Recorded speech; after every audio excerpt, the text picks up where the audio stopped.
Inter pass అయిన students కి practical learning and industrial exposure తో 100% ప్లేస్మెంట్ ఇస్తుంది ఐ క్రియేట్ డిగ్రీ కాలేజ్.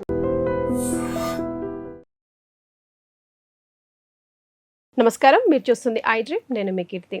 ఇవాళ నాతో పాటు ఉన్నారు జ్యోతిష రత్న జ్యోతిష చక్రవైభవ డాక్టర్ రాళ్ళపల్లి రవికుమార్ గారు. నమస్తే గురుగారు. నమస్కారం.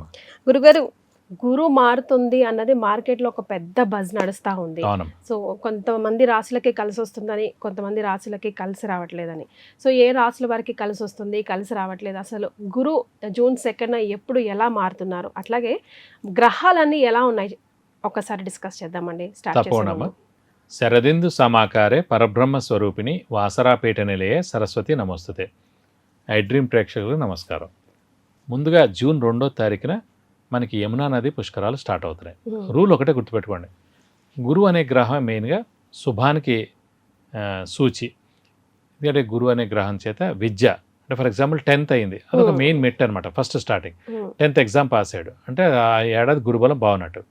అలాగే ఇంటర్ అయిపోయింది, వెంటనే ఎంసెట్ అనేది రాశాడు, లేకపోతే నీట్ రాశాడు, ఎంటర్ అయ్యాడు, నీట్ ఎగ్జామ్ పాస్ అయ్యి డాక్టర్గా ఎంటర్ అయ్యాడు, అదొక ఇయర్. అలాగే వివాహం ఇయ్యరు, అలాగే ఫస్ట్ జాబ్ వచ్చిన ఇయ్యరు, ప్రమోషన్ వచ్చిన ఇయ్యరు, అలాగే వెహికల్ కొన్నది, గృహం కొన్నది, అలాగే సంతానం కలిగింది, పెళ్ళైన ఇయ్యరు. ఇవన్నీ కూడా గురుబలం అండి.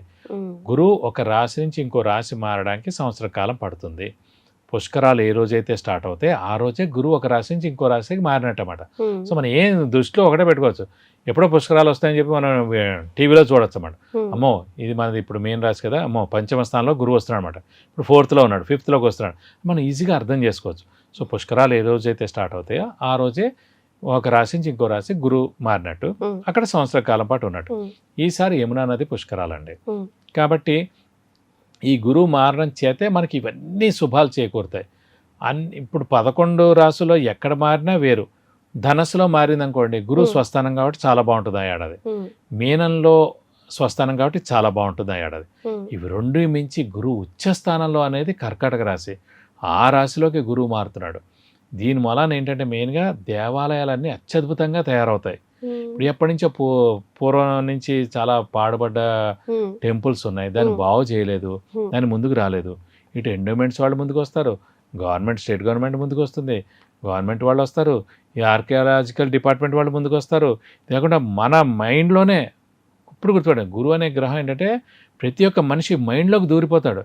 మనం ఈ ఏడాదికి ఇలా ఉండకూడదు, ఇలా మారాలి, పూజ చేయాలి, పునస్కారం చేయాలి, దైవదర్శనం చేసుకోవాలి, గురువుని దర్శించాలి, గురువు యొక్క బ్లెస్సింగ్స్ పొందాలి, దాన ధర్మాలు చేయాలి, సంఘంలో జరిగే ప్రతి పనిలో మనం ఉండాలి, దైవ కార్యక్రమాలు అన్నీ మనం ముందుండాలి అని ప్రతి ఒక్క మనిషిని తట్టి లేపుతాయి. ఒకవేళ వాళ్ళ జాతకంలో గురువు నీచలో ఉంటే తప్ప మిగతా 11 రాశుల్లో ఎక్కడున్నా గురువు అతని జాతకరీత్యా వాళ్ళని తట్టి లేపుతాయి. వాళ్ళంతటే వాళ్ళ సోషల్ రెస్పాన్సిబిలిటీ తీసుకుంటాయి, పూర్ పీపుల్కి హెల్ప్ చేస్తారు. ఈ సమ్మేళనాలు కూడా అలాగే అన్ని సమ్మేళనం అన్నమాట, హిందూ సమ్మేళనాలు తీసుకోండి, అన్నీ జరుగుతాయి. అలాగే మెల్లగా హిందూయిజం కూడా పెరుగుతుంది. సో ఈ కన్వర్జన్స్ అన్నీ ఆగిపోతాయి, భక్తి పెరుగుతుంది. సో ఇవన్నీ కూడా పెరుగుతాయండి. కాబట్టి ఖచ్చితంగా ఈ గురువు అనే గ్రహం మెయిన్గా జూన్ 2 నుంచి మనకి కర్కాటక రాశిలో మారుతాడు. సూర్యుడు వచ్చేసి మనకి మిథున రాశిలో ఉంటాడు. అలాగే మనకి బుధుడు కూడా మిథున రాశిలో ఉంటారు. అలాగే శుక్రుడు కూడా మనకి కర్కాటక రాశిలో ఈ మాసం అంతా ఉంటారు. అలాగే రాహు వచ్చేసి మనకి కుంభరాశిలో ఉంటారు. కేతు వచ్చేసి మనకి సింహరాశిలో ఉంటారు. శని మటుకు ఈ సంవత్సర కాలం అంతా కూడా, అంటే ఈ నెల మటుకు ఖచ్చితంగా మీన రాశిలో ఉంటారు. ఇవ్వండి 12 రాశుల్లో నవగ్రహాలు ఈ స్థానాల్లో ఈ మాసం అంతా ఉంటాయి. సో ఇన్ డెప్త్గా ఇప్పుడు డిస్కస్ చేద్దామండి. కుంభరాశి వారికి ఎలా ఉందండి? తప్పకుండా అమ్మ. కుంభరాశి అనగానే మనకి ధనిష్ట 3-4 పాదాలు, శతభిషం 1-2-3-4 పాదాలు, పూర్వభాద్ర 1-2-3 పాదాలు, ఈ నక్షత్రాల సంబంధం మన కుంభరాశిలోకి వస్తుంది. కుంభరాశి ఏంటంటే దైవ రాశి అని చెప్పుకోవచ్చు. ఎందుకంటే మెయిన్గా పూర్వభాద్ర నక్షత్రం గురువు యొక్క నక్షత్రం ఉంది, అలాగే శతభిషం నక్షత్రం కూడా ఉందండి అందులో. సో ఇది చాలా ఇంపార్టెంట్ అన్నమాట.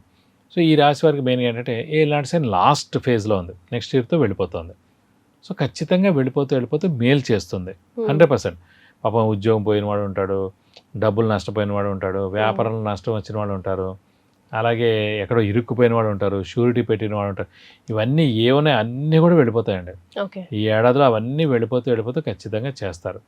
కొంచెం వీళ్ళు ఏంటంటే ఏదైనా పని పోస్ట్ పోన్ చేయడం, కొంచెం బద్ధకం ఎక్కువగా ఉండడం, తర్వాత చూద్దాంలే అనడం, వాడు పాపాన్ని వాడే పోతాడు, అది ఏదైనా సరే వెంటనే తెంపరు దాన్ని, అది ఇంకా కొనసాగిస్తూ ఉంటారు అన్నమాట. కొంచెం అలాంటి లక్షణం ఉంటుంది. ఆ లక్షణం నుంచి కొంచెం బయటపడండి, వెంటనే యాక్షన్ తీసుకోండి. ఏదో జాబ్ ఉంది వెంటనే అప్లై చేయండి, వాళ్ళు ఎవరో రిఫరెన్స్ ఇచ్చారు వెంటనే వదలకుండా 2-3 సార్లు అడగండి. కొంతమంది అంటే ఒక్కసారి అడిగితేనే ఏదో అనుకుంటారు, 2-3 సార్లు అడగాలి. ఎందుకంటే మనకి ప్రస్తుతం కొంచెం బలం తక్కువగా ఉన్నప్పుడు మనమే 2-3 సార్లు అడిగాం అనుకోండి, ఇప్పుడు వాళ్ళు రిఫర్ చేస్తారు.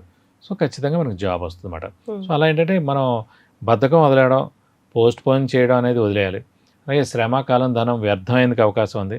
రావాల్సిన బాకీలు ఆలస్యంగా వస్తాయి. షూరిటీస్ పెట్టకండి, స్పెక్యులేషన్స్ జోలికి వెళ్ళకండి, మధ్యవర్తిత్వం వహించకండి, నేనున్నా అని చెప్పి అందరికీ హామీలు ఇచ్చేయకండి, గొప్పలు కూడా ప్రస్తుతం అయితే ఏం చెప్పకండి. ఇలా ప్రస్తుతం అయితే ఉంటే మంచిది. అది కాకుండా ఇంకోటి, ఇందాక మనకి సింహరాశిలో గ్రహణ సమయం అని చెప్పాను చూడండి, అలాగే వీరికి కూడా గ్రహణ సమయం. ఎందుకంటే అక్కడ రాహు ఉన్నాడు. ఎప్పుడైతే మన జాతకంలో సింపుల్ అండి, చంద్రుడితో పాటు రాహు కానీ, చంద్రుడితో పాటు రాహు అయినా ఉంటాడు, కేతు ఉంటాడు. ఎందుకంటే ఇద్దరు ఒక చోట ఉండలేరు, ఎప్పుడు రాహుకేతులు ఆపోజిటే ఉంటారు. సో మనం పుట్టిన నక్షత్రం, మన రాశి బట్టి చంద్రుడు కనుక రాహుతో కానీ కేతుతో కానీ కలిసి ఉంటే మనం ఒక గ్రహణ సమయంలో పుట్టినట్టు అన్నమాట. అంటే ఎప్పుడు కూడా మనది 100% మన ఎఫర్ట్ పెట్టినా 50-60% బయటపడతాయి. ఇక అదేదో పర్మనెంట్ ప్రాబ్లం అనుకోవచ్చు, కానీ దాని నుంచి బయటపడాలి. ఏవో రెమెడీస్ చేసుకుని మనం హార్డ్ వర్క్ చేసి ఇంకొంచెం ఎక్కువ కష్టపడి అలా చేస్తే బయటపడచ్చు. ప్రస్తుతం ఇది గోచారీత్యా వచ్చిన గ్రహణ సమయం కాబట్టి మనం ఎంత చెప్పినా వాళ్ళ అవతల వాడు నమ్మడు, మనల్ని కించపరుస్తూ ఉంటారు, మనల్ని ఏదో మాటలు అంటూ ఉంటారు. ఇదివరకు అలా ఉండేవాడు ఇలా ఉన్నాడు, ఇప్పుడు మారిపోయాడు, పెళ్ళైన తర్వాత ఇలా మారిపోయాడు, డబ్బులు ఇచ్చేవాడు ఇప్పుడు ఇవ్వట్లేదు, బాగా గౌరవించేవాడు గౌరవించట్లేదు, ఇంటికి ప్రతిసారి పిలిచేవాడు పిలవట్లేదు, అన్నని సరిగ్గా పలకరించలేదు. ఇవన్నీ అనవసరాన్ని గత 1 year నుంచి నడుస్తున్నాయి కుంభరాశి వారికి. ఇదంతా గ్రహణ ఎఫెక్ట్. గ్రహణ ప్లేస్ అంటే అక్కడ రాహు ఉన్నాడు కాబట్టి డిసెంబర్ 5తో ఇవన్నీ తొలగిపోతాయి. కాబట్టి డిసెంబర్ 5 దాకా మనం మౌనంగా ఉండడం ఉత్తమం. ఎందుకంటే మౌనంగా లేకపోతే అనవసరమైన అపనిందలు, అపార్థాలు ఇవన్నీ కూడా జరిగేందుకు అవకాశం ఉంది. ఇంకోటి అంటే ఈ రాహుకేతులు మిశ్రమంగా ఉన్నారు, సరే ఏళ్ళనాటి సరే వెళ్ళిపోతే హెల్ప్ చేస్తారు కరెక్టే, కానీ గురువు మటుకు పాప 6వ స్థానంలోకి వచ్చాడు. మొన్నదాకా 5వ స్థానంలో చాలా బాగున్నాడు జూన్ 1 దాకా, ఇప్పుడు 6వ స్థానంలో వచ్చినందుకు అంటే కొంచెం ఖర్చులు ఎక్కువ అవడం, అనవసరమైన పనులకి 2-3 సార్లు తిరగడం, శ్రమకాలం ధనం వ్యర్థం అయిపోవడం, ఇలా అన్నీ జరుగుతుంటాయి అన్నమాట. అక్కడ కొంచెం మౌనంగా ఉండి కొంచెం కష్టపడితే ఓపికగా ఉంటే తప్పకుండా మంచి రిజల్ట్ వస్తుంది. ఎందుకు ఏళ్ళనాటిసైనా వెళ్ళిపోతుంది. 6.5 ఏళ్ళ నుంచి కష్టపడ్డ ఏళ్ళనాటిసైనా వెళ్ళిపోతుంది, ఇంతకన్నా కష్టమే మీరు పడక్కర్లేదు. కాబట్టి కొంచెం మౌనంగా ఉండండి, అన్ని విధాలా బాగుంటుంది.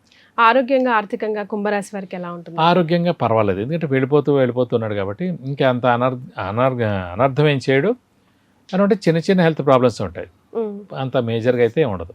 ఆర్థికంగా అనేది కూడా కొంచెం మిశ్రమంగా ఉంటుంది, ఎందుకంటే గురువు ఇన్నాళ్ళు బలంగా ఉన్నాడు, ఆ గురువు వచ్చేసి 6వ స్థానంలోకి వెళ్ళాడు, కొంచెం ఆర్థికంగా మటుకు మిశ్రమంగా ఉంటుందని చెప్పుకోవచ్చు.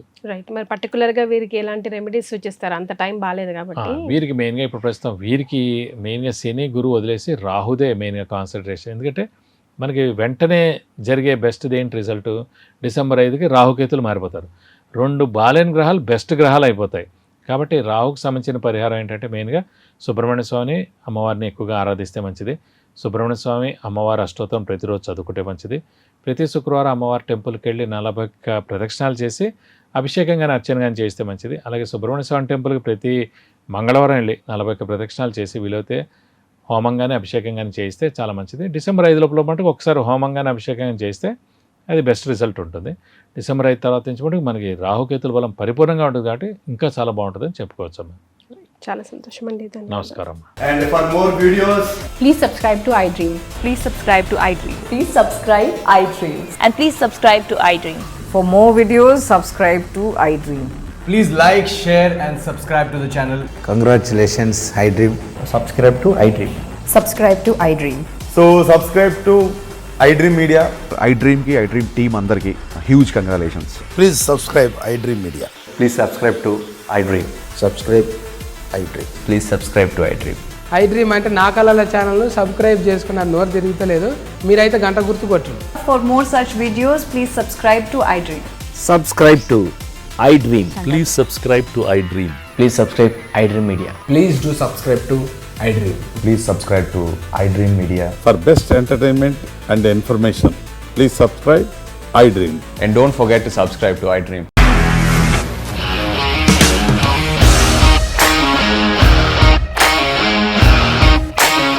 ఇండస్ట్రీలో కమిట్మెంట్ ఇష్యూస్ వస్తే నీకు కూడా వచ్చినట్టు మార్నింగ్ తీసుకెళ్ళాడంటే కొట్టి పడేశాడు.